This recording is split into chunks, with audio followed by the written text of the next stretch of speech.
বোয়ালহারী তৈয়বিয়া তাহেরিয়া সুলতান মোস্তাফা কমপ্লেক্সের আয়োজনে হিফজুল কোরআন সাংস্কৃতিক প্রতিযোগিতা ও গ্র্যান্ড ফিনালের পুরস্কার বিতরণী অনুষ্ঠান অনুষ্ঠিত হয়। এ পর্যায়ে সাংস্কৃতিক প্রতিযোগিতা বহগ্রুপের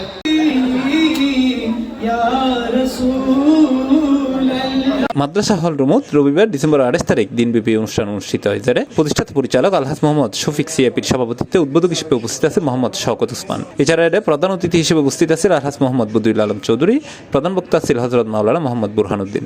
মহান আল্লাহ রাব্বুল আলামিনকে সন্তুষ্ট করার জন্য তোমরা যে কষ্ট করতেছো এবং যে কষ্ট করে আজকের এই কোরআন হেফজ করেছো, সত্যই তোমরা ভাগ্যবান। মহান রাব্বুল আলামিনের দরবারে ফরিয়াদ করি যাতে তোমরা তোমাদের হেফজ অনন্তকাল থাকে। আলহাজ মোহাম্মদ শফিক সিয়াপির পৃষ্ঠপোষকতায় ও হাফেজ মোহাম্মদ রমিজউদ্দিনের পরিচালনায় এটা বিশেষ অতিথি হিসেবে আরও উপস্থিত আছেন মোহাম্মদ ইস্কান্দর আলম দিদার, মোহাম্মদ দিদার আলম সহ আরও বোধকেই। পরে প্রতিযোগিতার বিজয়ী শিক্ষার্থীদের মধ্যে পুরস্কার তুলে দেয় আমন্ত্রিত অতিথি হলে।